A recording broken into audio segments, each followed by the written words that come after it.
inbound leads. Okay. Low sort of uh, reaction rate. So I call them up and say, "Hey, Sebastian, growth manager with Heads Up here. My people let me know that you are looking for information on our pricing platform. Um, I wanted to reach out to you personally and see what I can get you information on." Okay. So pause. kind of, yeah. Can we fix that?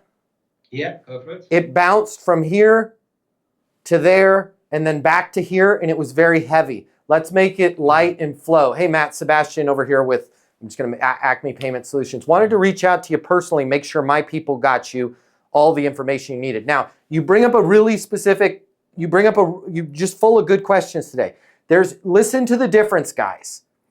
I wanted to reach out to you personally and make sure my people got you all the information you needed. Where's the focus? Guys, this is important. He's bringing up a good point.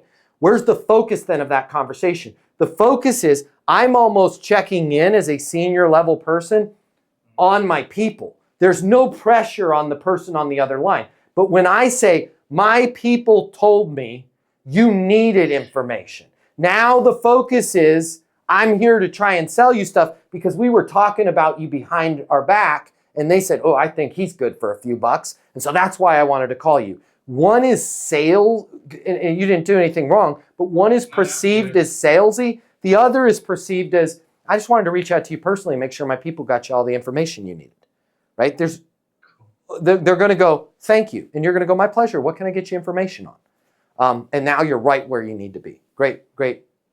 Sorry. There's more to your question. I interrupted you. But that's the talk track. Wanted to reach out. Hey, Brad, Matt Easton over here at Easton University. Wanted to reach out to you personally. Make sure my people got you all the information you needed. Full stop. 100%. Okay. That makes a lot of sense. And I get that. It's so I suppose delivering that line in a better way will increase the connection rate. A ton.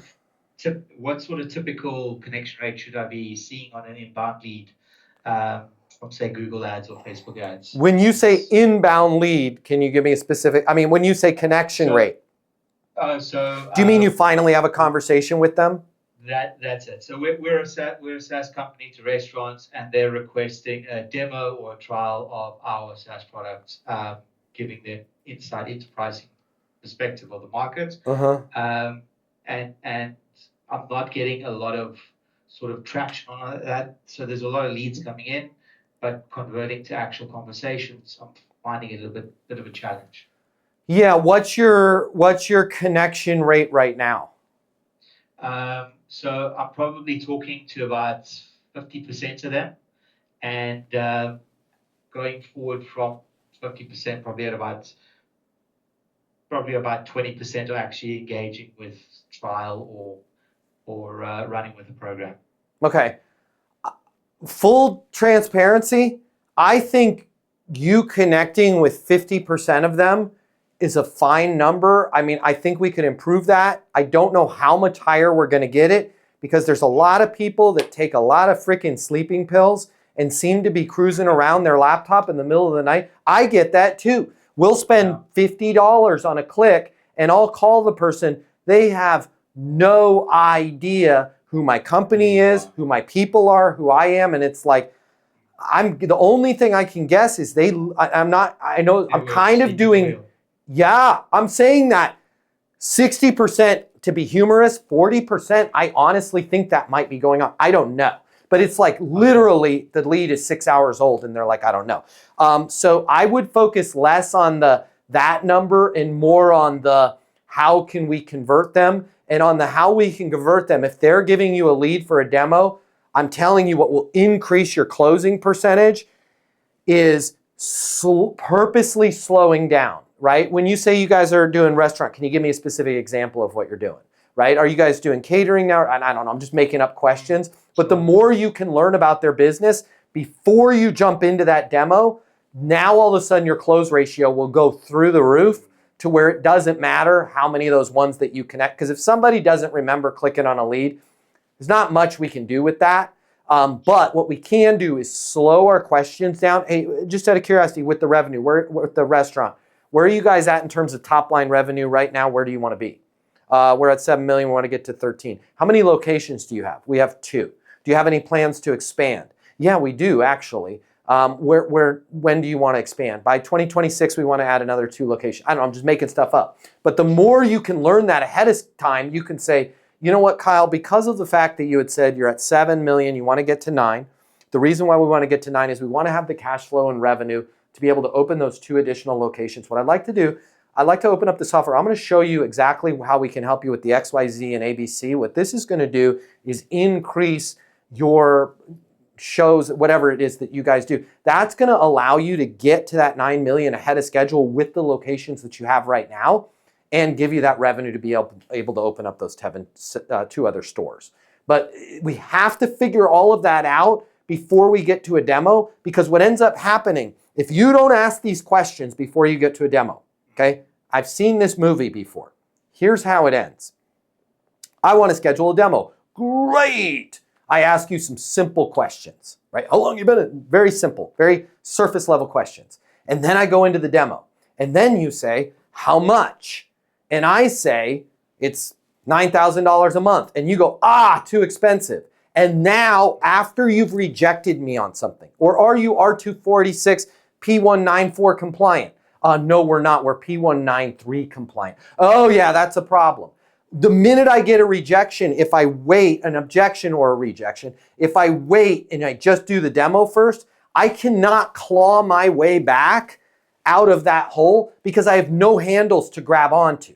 But if you go, it's expensive, I get it, I'm with you, right? But if you remember, we're at 7 million right now, we need to get to 9. The reason why I recommended this platform is this is what's going to allow you to do that with the locations that you have.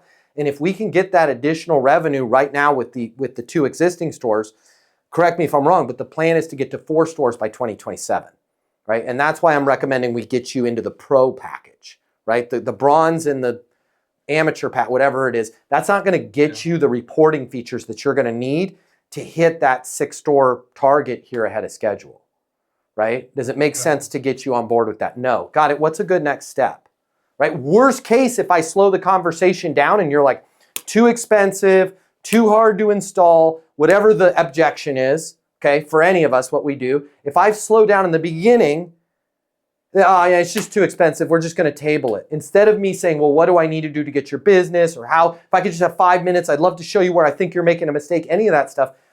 No problem, Mike. Hey, I will be here when you need to get top line revenue from 7 million to 9 million and open those 2 other locations. Fair enough? And now all of a sudden that person's going, oh, God dang, he has a point because that's exactly what I wanted to do.